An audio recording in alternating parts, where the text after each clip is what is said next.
تھوڑا پہلے جائیے, حدیبیہ ملک کیس تھا, وہ ڈسکس ہی نہیں کر سکتے, آپ کو پتہ ہے. میں عرض کر رہا ہوں نا, تو اس کو کس نے آرڈر لکھ کے دیا تھا؟ کیس کو تو نہیں ڈسکس کر سکتے, میں جس نے آرڈر لکھ کے دیا وہ نام تو لے سکتے ہیں. تو پہلے جیسے کہ یوں بھی آپ کو پتہ ہے گائیڈ لائن آتی تھی اس میں, جی جی جی یہ پاکستان کی تاریخ ہے. ایگزیکٹلی. تو اب جب وہاں پہ لکھا گیا تھا کہ آپ اس کو نہیں ڈسکس کرتے, ہم نہیں ڈسکس کر رہے چونکہ انہوں نے حکم دیا ہے, مگر یہ حکم کس نے دیا یہ تو نہیں لکھا نا کہیں کہ جی کس نے حکم دیا تھا. سپریم کورٹ کا کہا جائے گا, کسی صاحب نے تو اس میں اٹ واز سنگل بینچ. تو وہ سنگل بینچ کا کون تھا ممبر؟ قاضی صاحب تھے. Thank you. اب کہنے کی بات یہ, اگر یہ دو فیصلے ہوئے ہیں اور آپ دونوں فیصلے ڈسکس نہیں کر سکتے, اور پاکستان کی تاریخ میں تقریباً یہی دو ہیں, تو اگر یہ تاریخ تو اس کو بس ظاہر جب وہ کلا صبح پریسیڈنٹ کے طور پر کاغذات لگائیں گے تو لگائیں گے, جب پی آر ڈی میں آ گئی اس میں کون سی بات ہے. نہیں, میں آپ سے عرض کر رہا ہوں, اب جس پولیٹیکل سچویشن میں راؤ صاحب ہیں لائن پر, جس پوزیشن میں ہم لوگ ہیں, انسٹیبلٹی ہے, اکنامک اسٹیبلٹی ہے, پولیٹیکل انسٹیبلٹی ہے, کچھ معاملات انسٹیبلٹی تو ہے, انسیکیورٹی بھی ہے. انسیکیورٹی مین جو ہے, جو میں نے ترجمے مختلف دیکھے ہیں, وہ یہ ہے کہ آدمی کو یہ سمجھ لگتی ہے کہ میں نے مرنا نہیں ہے, میرے پاس رزق کم ہے, تو انسیکیورٹی اور ذرا جمع کر لوں, ہو سکتا ہے وہ ختم نہ ہو جائے. نہیں, آپ اکنامک انسیکیورٹی کی بات کر رہا ہوں, میں ایموشنل انسیکیورٹی کی بات کر رہا ہوں. بعض لوگ ایسی جگہ پہنچے ہوئے ہیں, ان کو پتہ نہیں ہے کہ اس کے بعد جائیں تو کہاں جائیں. اب ایک ہمارے صاحب ہیں, پولیٹیشین ہیں, ان کو سپریم کورٹ کہتی ہے آپ نااہل ہیں, آپ عہدہ رکھنے کے قابل نہیں ہیں, اور نہ آپ صادق ہیں اور نہ امین ہیں. اب پولیٹیکل پارٹی کہتی ہے جی ہمارا تو لیڈر ہی ایک ہے. میں میاں نواز شریف کی بات کر رہا ہوں, پاناما کیس کے اندر یہ سپریم کورٹ کا ایک ڈیسیجن ہے. اب وہ پنجابی میں بات ہے کدی منیے تھے کدی نہ منیے, یا تو عوام الناس صحیح ہیں.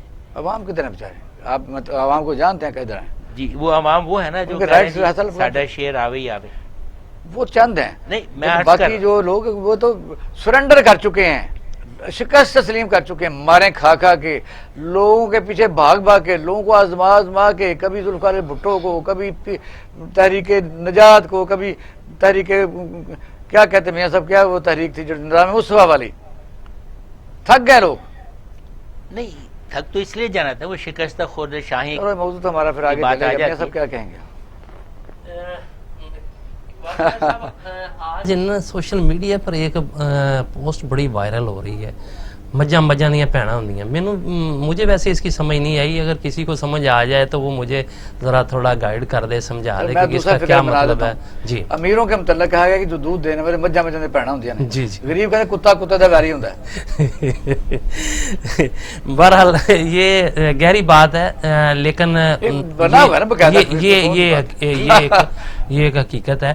اچھا, اب ہمیں یہ سوچنا پڑے گا آج کے فیصلے کے بعد کہ کیا ججز جو ہیں اور قاضی جو ہے وہ احتساب سے بالاتر ہے, اکاؤنٹیبل ہے یا نہیں ہے. ایک تو اس کا فیصلہ کر دینا چاہیے تاکہ لوگ اس طرف آئین اور حکومت کے لیے بالکل آپ نے ٹھیک نکتہ پکڑا ہے. میں کئی دفعہ کہہ چکا ہوں کہ جو ایم این اے بن جائے, وزیر اعلیٰ بن جائے, وزیر اعظم بن جائے, یا ایک خاص حد سے اوپر جوڈیشری میں بن جائے, کسی شعبے میں بن جائے, اس کو لکھ دینا چاہیے کہ اس کا کھ نہیں ہو سکتا. بالکل صحیح کہا. تو پھر تاکہ حکومت جو ہے وہ کبھی اس طرف دیکھیں. السلام علیکم, پھر بات آپ ہی کریں گے. چلیں. راؤ صاحب السلام علیکم. وعلیکم السلام. جی سر, بہت شکریہ, بڑی مہربانی. نہیں ٹھیک ہے, فرسٹ کلاس ہے. کیسے ہیں آپ؟ اللہ کا شکر. جی میاں بھیم صاحب بات کر رہے ہیں. بات آج کے ظاہر ایک موضوع ہے, فیصلہ آ چکا ہے, قوم کی امانت ہے, ڈرتے ڈرتے ڈرتے اس پر تھوڑا سا اپنی خواہشات کا اظہار ہمارا پینل کر رہا ہے کہ محترم جج صاحبان نے 6-4 کے فیصلہ کیا ہے تناسب سے کہ کوئی بھی انکوائری جو ایف بی آر میں گئی تھی اور ہمارے حکم سے گئی تھی, اس کا نہ ڈسکس کی جا سکتی, نہ کارروائی ہو سکتی, اور نہ جوڈیشل سپریم کونسل میں ڈسکس ہوتی. کہ میاں صاحب بیف صاحب بات کر. جی, تو میں کہہ رہا تھا کہ یہ بھی فیصلہ کر دینا چاہیے کہ کیا قاضی صاحب جو ہیں وہ اکاؤنٹیبل ہیں یا نہیں ہے, تاکہ حکومت جو ہے اس بارے میں کبھی سوچے ہی نہ.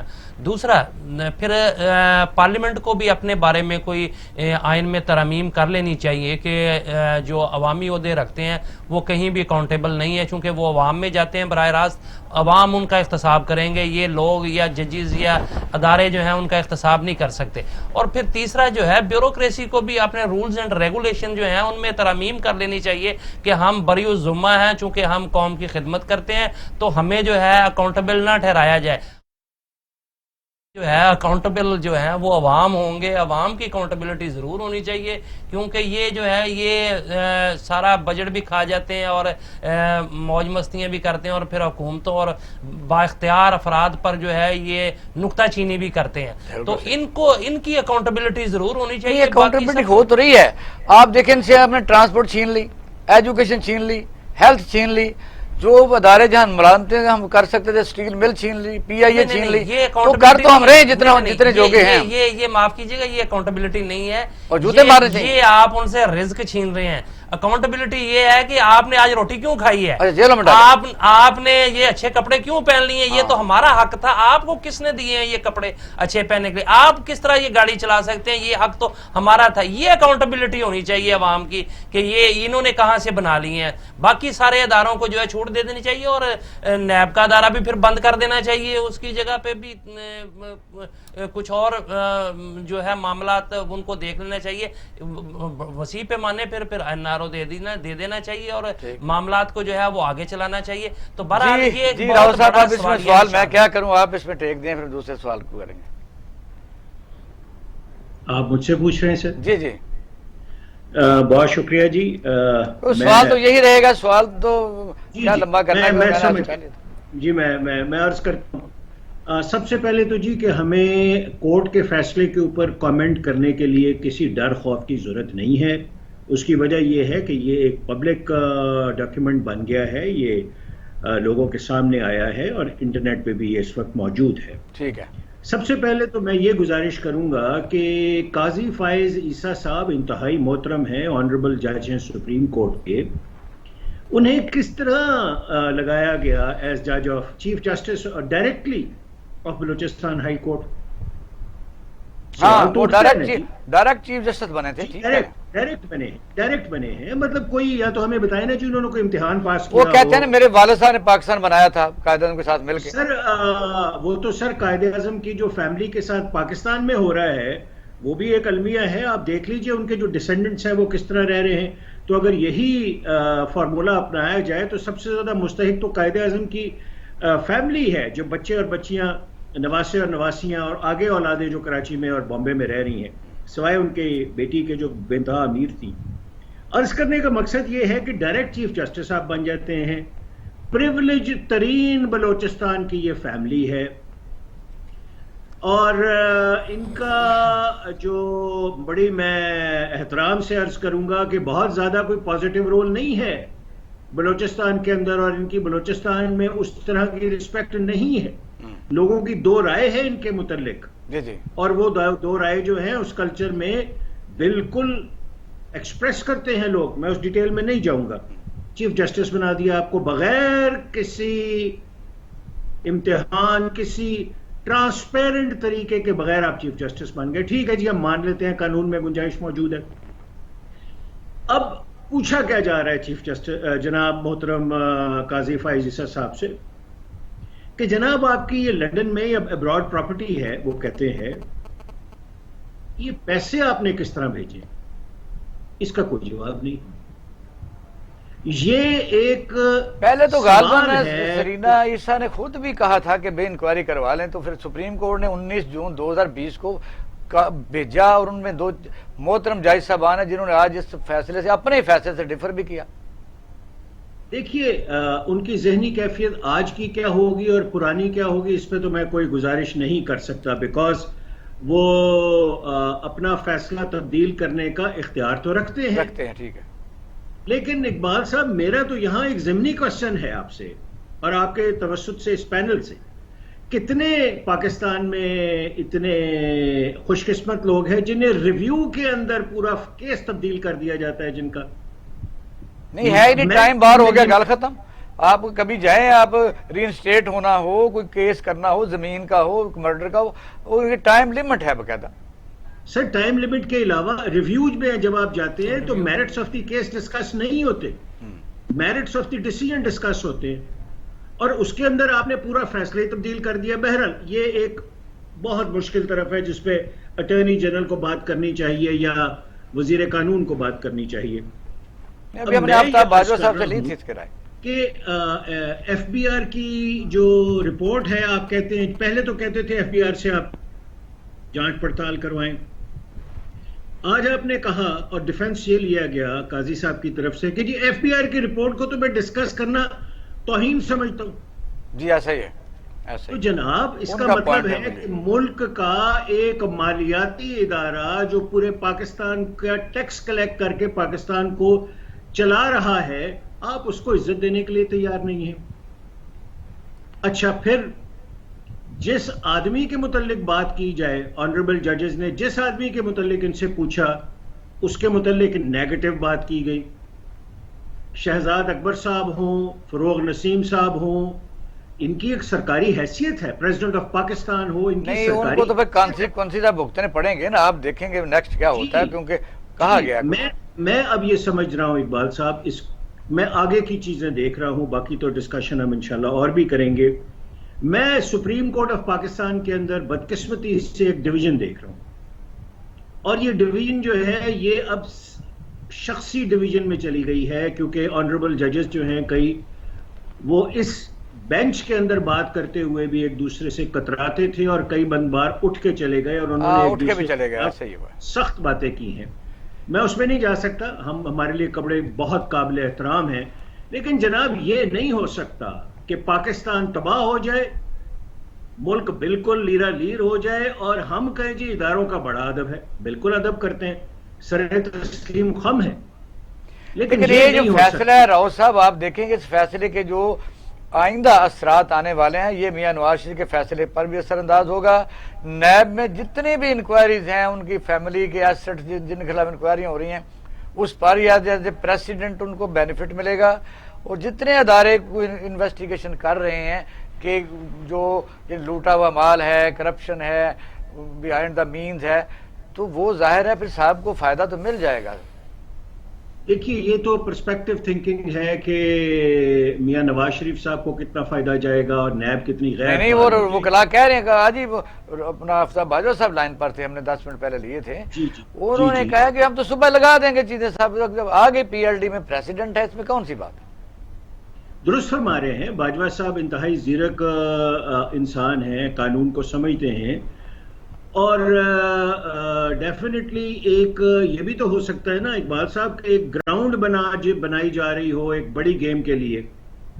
ہاں یہ بھی ہو سکتا ہے. اس کو آپ نظر انداز تو نہیں کر سکتے، کیونکہ ہمارے ہاں کوئی چیز میرٹ پہ ہونے کا تصور تو نہیں ہے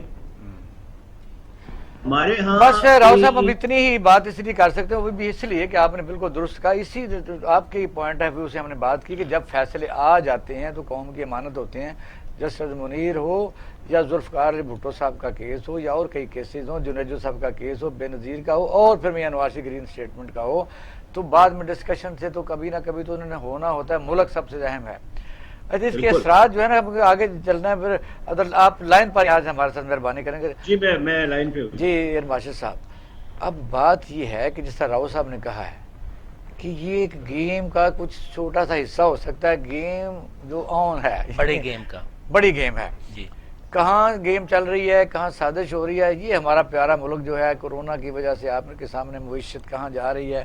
اور میاں حبیب صاحب نے درست کہا ہے کہ اس ملک کو لوٹنے والے وہ ننگ تڑنگ عوام ہیں جن کو روٹی نہیں مل رہی، مکان نہیں ہے، نوکری نہیں ہے، بے روزگاری ہے اور بھوک ننگ ہے، وہ انہوں نے لوٹا ہے. یہ بات تو صحیح انہوں نے کی ہے. کیا کہیں گے؟ اس سے پہلے میں ایک سٹیٹمنٹ پہ ابھی تک غور کر رہا تھا کہ اب اس کا کیس سے کوئی تعلق نہیں ہے، اور راؤ صاحب نے بڑی خوبصورت بات کی تھی. بھی ان صاحب کا جب اچانک چیف جسٹس بن گئے تو بیک گراؤنڈ کیا تھا اور اب پوزیشن کیا ہے. ان کا ایک کلیم ہے کہ انہوں نے یا ان کے خاندان نے قائد اعظم کے ساتھ مل کر پاکستان بنایا. تو ایک ہسٹوریکل فیکٹ چھوٹا سا میرے ذہن میں آیا کہ جب قائد اعظم کوئٹہ آئے اور کوئٹہ سے زیارت گئے اور وہاں کچھ عرصہ رہے، تو جو بھی ملنے آتا تھا اس کا نام وزٹر بک میں ہوتا تھا. یہ فیملی اور ان کے والد صاحب سو کالڈ ان کے دست راست تھے، وہ باحیات تھے. ایک دفعہ بھی وہ انہیں وزٹ کرنے گئے تھے؟ اس میں نام نہیں ہے. یہ میں یہ سوال اٹھا رہے ہیں. میں ایک سوال اٹھا رہا ہوں. اب یہ نہیں بڑا اہم سوال ہے جی مجھے اس کا جواب مجھے قائد اعظم اندازہ کو ہے بلا وجہ تو کوئی مل نہیں سکتا تھا، لکھا ہوتا تھا بلا وجہ نہیں. یاد رکھیے وہ قائد اعظم عوامی آدمی تھے اور انتہائی زیرک سیاستدان، ڈسپلن تھے جس کو ٹائم دیا اسی کو ایکسٹریملی دیا. ڈسپلن تھے. اور جو بندہ ان کا دست راست ہو، جنہیں مل کے پاکستان بنایا ہو اور لایا ہو، تو کیا اس کو ٹائم نہیں دینا تھا انہوں نے؟ جبکہ پتہ نہیں کہاں سے اگر ڈاکٹر آئے ہیں تو ان سے 50 دفعہ اپالوجی کیا جی میں آپ کو میرے لوگ بلا کے لائے ہیں علاج کے لیے، آپ کا میں بہت بہت مشکور ہوں. تو یہ کس طرح ہو سکتا ہے؟ اور بہت سارے لوگ تھے جو آنا چاہتے تھے، ان کا نام بھی اس کے اندر وزٹرز بک کے اندر کہ جناب وہ آنا چاہتے تھے اور اس وجہ سے وغیرہ. تو میں صرف چونکہ یہاں تاریخ کے تو میں چاہوں گا کہ ہم اس پہ بجائے سے کہ میں جواب دوں، اب ہم آگے بھی چلتے ہیں. اب آپ کا سوال تھا سوری، ہاں تو اس پہ آ جاتے ہیں کہ کیا اب ہمیں اس موضوع کے اوپر رہنا چاہیے. میرا خیال ہے یہ موضوع اب تبھی ڈسکس ہوگا، یہ تو تازہ خبر اس کی ہے، کل جب وکلا حضرات اس کے اوپر ہاں یہ کل زیادہ الیبوریٹ ہوئے گا نا جی پھر اس پر بات کریں، کیونکہ وہ کہتے ہیں شاخ نازک کیا ہے، کہ لوگوں کو طاقتور بھی لوگ بڑے ہیں، غصہ بھی بہت زیادہ ہے، اور اس ملک نے پتہ نہیں ہے کہ یہاں نہ ہوتے تو وہاں انڈیا میں کوئی جھاڑو پھیر رہا ہوتا، کوئی کسی ہندو کی دکان کے اوپر 2.5 من کی بوری اٹھا کے پھیریاں لگا رہا ہوتا. یہ پیارا پاکستان جس کو ہم تہس نہس کرنے کے لیے خدا کرے جو بھی ملک کو غرق کرنا چاہتا ہے اس کو غرق اللہ کرے. اچھا ناظرین اب ہم لیتے ہیں چھوٹا سا بریک، ہمارے ساتھ رہیے گا.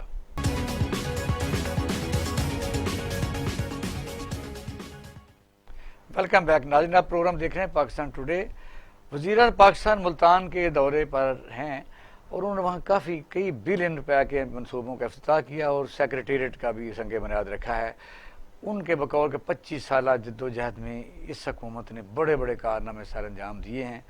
تو ہم اپنے پینل سے پوچھتے ہیں میاں حبیب صاحب کہ کون سے کارنامے انجام دیے ہیں اس حکومت؟ دیکھیں جنوبی پنجاب کے لیے تو سب سے بڑا ان کے لیے جو تھا نا وہاں سیکریٹریٹ کا قیام ہے، کیونکہ وہ لوگ بڑا سفر کر کے یہاں لاہور آتے تھے اور پھر یہاں ظاہر ہے ایک دن میں کام تو نہیں ہو جاتا، وعدہ صوبہ بنانے کا تھا نا، وعدہ صوبہ بنانے کا، لیکن وہاں میں سمجھتا ہوں انتظامی طور پر اگر سیکریٹریٹ بھی بنا دیا گیا اور ان کو وہاں ریلیف ملنا شروع ہو گیا تو یہ بھی ایک بہت بڑا کام ہے. ایک دوسرا مجھے جو آج ہوپ ایک ملی ہے نا ان سے، وہ یہ ہے پاکستان ایک زرعی ملک ہے اور انہوں نے زراعت پر پہلی دفعہ توجہ دی ہے. انہوں نے کسان کارڈ بنانے کی بات کی ہے، انہوں نے کہا ہے کہ بمپر کراپ ہوں گی اور ہم اس پر جو ہے وہ بمپر کراپ کیسے ہوں گے کہ فرٹیلائزر مہنگا ہوگا، ڈیزل مہنگا ہوگا، اس کے لیے اقدامات کر رہے ہیں نا، جس کی طرف میں آنا چاہ رہا ہوں. تو وہ بیج کے حوالے سے بھی بات کر رہے تھے اور دوسرے ایگریکلچر کارڈ اس کا بتایا نہیں کیا ہے وہ کسانوں کو قرضہ دینے کے حوالے سے ہے کہ وہ ان کو قرضے دیے جائیں گے. نہیں اس طرح سے قرضے جس طرح سے ملتے تھے، آپ تو خود اس سسٹم کا حصہ رہے ہیں، وہ کس طرح سے ملتے تھے اور کتنی مشکلات قرضہ دیتے ہیں. نہیں قرضہ دیتے ہیں، لیکن اس میں جو آسانی ہے نا، معاف کیجیے گا اقبال شاہ صاحب، اگر اس کی فرد لینا ہی جو ہے وہ پٹواری سے بغیر رشوت کے نہیں ہوتی تھی، پھر اس کے بعد جو جتنا ذلیل کرتے تھے بینکوں والے وہ بھی ہمیں پتہ ہے سارا کچھ ہے. لیکن بہرحال آپ دو چیزیں ہوتی ہیں آپ کو نا آگے بڑھنے کے لیے، ایک آپ اپنے وسائل پر توجہ دیں اور دوسرا جو اپنے اخراجات کم کریں. تو میرا خیال ہے کہ وسائل پر یہ ملک زرعی ملک ہے. دو شعبے ہیں میاں حبیب صاحب، دو شعبے جی ہیں. جی سب سے پہلے پروڈیوس کرنی، جی وہ کم قیمت پر پروڈیوس ہو، فلیٹ ریٹ بجلی ہو. جب ہم انڈسٹری کو دیتے ہیں تو فلیٹ ریٹ بجلی ٹیوبل کو دینی پڑے گی. نمبر 2، اگر ٹیوبل رجسٹرڈ ہے، آپ کسی کو سبسڈی دینا چاہتے ہیں تو ٹیوبل کو انتظامیہ کے ماتحت اس کی دیکھ سکتے ہیں کتنی کسی کی زمین ہے اور پھر ڈیزل پر سبسڈی. اچھا یہ میکنزم بنانا پڑے گا. یہ جب خراب تیار ہو جائے تو بیچنے کے لیے جو ریٹ اناؤنس کیا جائے انڈیا کی طرح وہ سے وہیں مل اقبال شاہ صاحب بات یہ ہے کہ ہم نے زرعی ملک ہونے کے باوجود زراعت پر توجہ نہیں دی. یہ ہماری نیگلیجنسی ہے، یہ ہمیں قبول کرنا پڑے گا. اور اگر دیکھیں اگر کسی نے ایک قدم بڑھایا ہے تو ہمیں اپریشیٹ کرنا چاہیے کہ اس طرف انہیں کام کرنا چاہیے. دیکھیں ہم کسی اور میں نہ ہم چونکہ پاکستان میں توانائی کا بحران ہے، نہ ہم جو ہے انڈسٹریلائزیشن اس طریقے سے کر سکتے ہیں، نہ اتنی بڑی سرمایہ کاری ہو سکتی ہے کہ ایک ہی وقت میں پاکستان کوئی بہت بڑا پروڈکٹری یونٹ بن جائے. صرف پاکستان جو ہے نا وہ فوری 6 مہینے کے اندر اندر جو چیزیں ہم ڈیولپ کر سکتے ہیں نا وہ زراعت ہے. زراعت کی فصلیں جو ہیں وہ 4-5-6 ماہ کی فصلیں ہیں, وہ اگر آج ہم اقدامات کریں اگلی فصل جو بہتر ہو سکتی ہے, اس سے زیادہ بہتر ہوتی ہے. تو ہمیں پاکستان میں جو پوٹینشیل ہے اس کو آگے لے کے جانا چاہیے, اس پہ ہمیں توجہ دینی چاہیے. ایک راؤ صاحب ویسے یہ تو کہ حصہ تھا جو میاں صاحب نے بتایا کہ جی وہ زراعت ہے, لیکن یہ بات جو ان کے لوگوں کو کرنی چاہیے, لیکن ایز اے میڈیا یا ایز اے اینکر پرسن یا ایز اے یعنی اینالسٹ بھی اگر ہوں تو ہمیں یعنی ہم نہ تو کسی کو وکالت کرتے ہیں, لیکن انہوں نے جو وی آئی پی کلچر سے مراد میری یہ ہے کہ جو 6 چیف منسٹر ہاؤس بنے تھے, پرائم منسٹر ہاؤس میں پیسے خرچ ہوتے تھے, جہاں بچت ہو سکتی تھی, یہ علیحدہ بات ہے کہ پالیسی میکنگ میں کافی پرابلمز ہیں. کیا ڈائریکشن صحیح ہے؟ دیکھیے جی, یہ خان صاحب کی حد تک تو انسان کو ان کو دیکھ کے اطمینان ہوتا ہے کہ اس 2.5 سال میں پرانے چیف پرائم منسٹرز جو رہے ہیں انہوں نے اور ان کے چیف منسٹرز نے $2.5 ارب تو کہیں گئے نہیں تھے جو انہوں نے وہ بنا چکے تھے اس پیریڈ کے اندر, اور ان کی بیرون ملک دولت جو ہے اس 2-2.5 سال میں نام لیے بغیر عرض کروں گا بے انتہا انکریز ہو چکی تھی. تو عمران خان کی حد تک تو ہم یہ بڑا آرام سے کہہ سکتے ہیں کہ یہ بندہ جو ہے ایک پائی کا روادار نہیں ہے, کسی کا سادہ زندگی گزار رہا ہے اور ایک دیندار انسان ہے, ہمدرد آدمی ہے. اس میں تو کوئی شبہ نہیں ہے. اس کے دشمن بھی تعریف کریں گے اس کی کہ اس کے اوپر مالی کرپشن کا کسی قسم کا کوئی الزام نہیں ہے.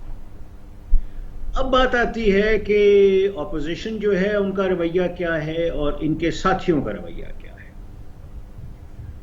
خان صاحب کام کرنے کی بھرپور کوشش کر رہے ہیں, لیکن 3 فیکٹرز ان کے شدید خلاف ہیں. بیوروکریسی ان سے نہیں سنبھل پائی, بیوروکریسی کا اعتماد وہ حاصل بیوروکریسی تو آپ خود بڑے آپ براس پر ہیں, بیوروکریسی کرے کیا بتائیے کہ جب وہ چینی کے متعلق کمیشن بنتا ہے تو جب وہ کسی جگہ جاتا ہے تو وہ کہتے ہیں جی چینی صرف رمضان شریف کے لیے اٹھا لیں 1,55,000 یعنی ٹن ہے, 25,000 رپورٹ ہے چکن کمیشن کی بھی پڑی ہوئی ہے. بھائی انتظامیہ اگر کسی کو چینی فراڈی سے یعنی ذخیرہ اندوز سے اس کو جوتے مار کے نکلوا ہی نہیں سکتی, اس کے لیے بھی آرڈر کا انتظار ہے. تو بیوروکریسی سے ڈری ہوئی ہے بیچاری, کہاں سے ڈری ہوئی ہے آپ کو پتہ ہے.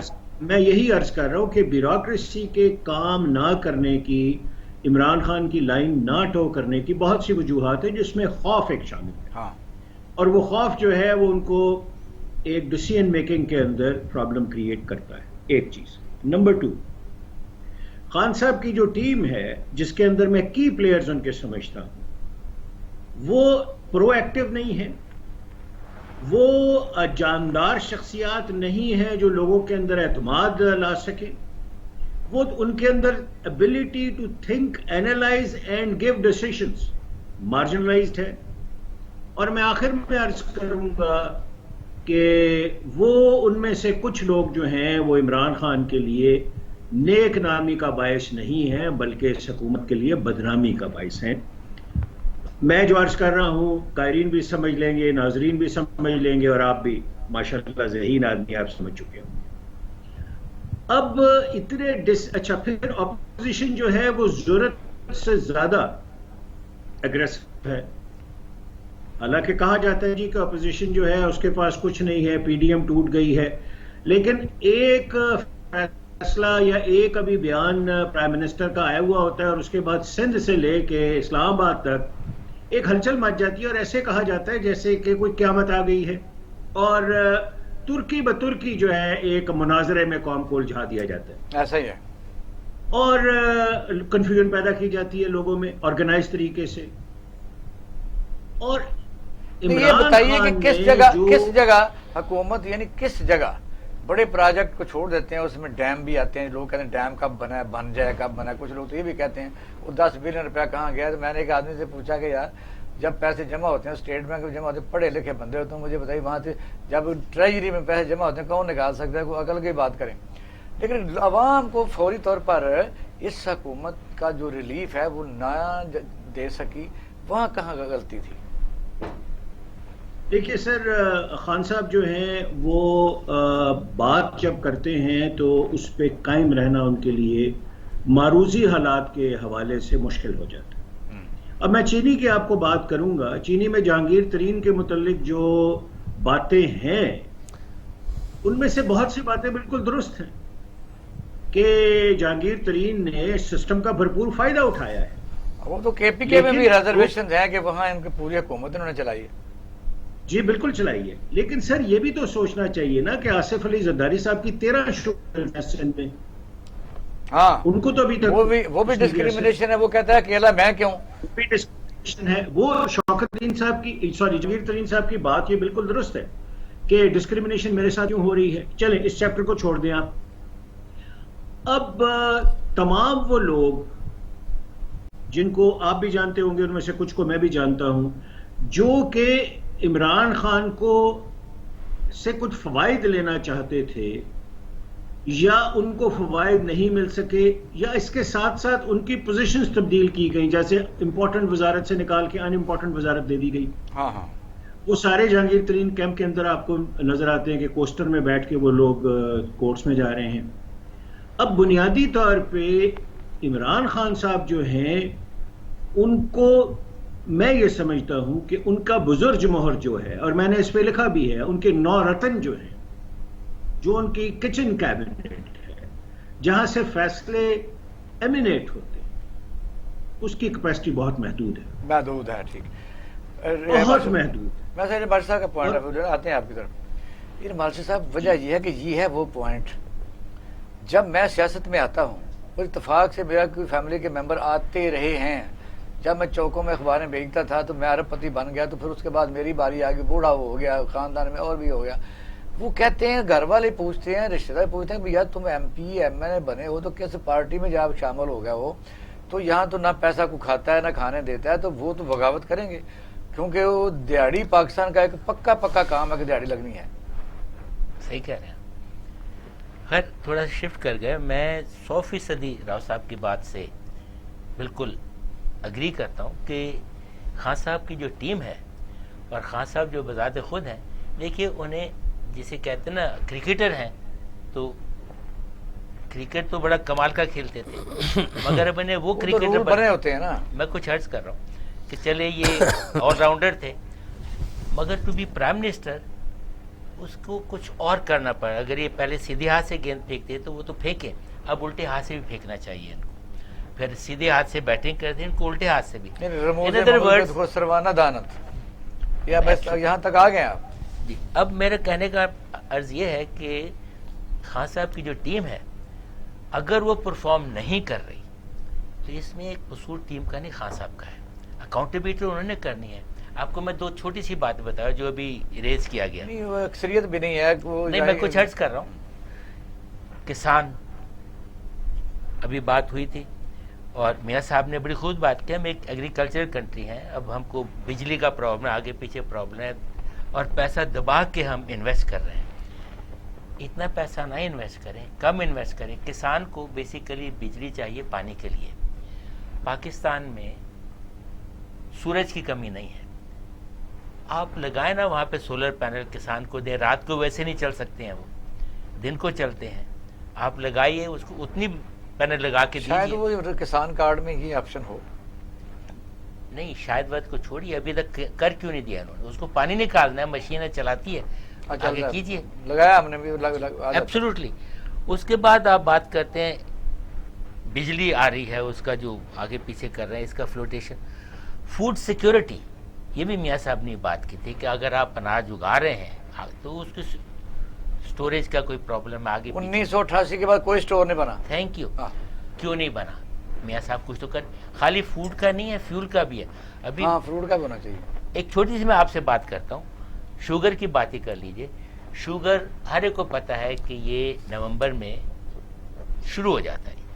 اب اگر کرشنگ سیگمنٹ 70 تھی، مجھے خود پتا ہے. اب جو میں عرض کرنا چاہتا ہوں، یہ جو ملیں ہیں یہ 2 مہینے انتظار کراتے ہیں، کسان کاٹتا نہیں ہے.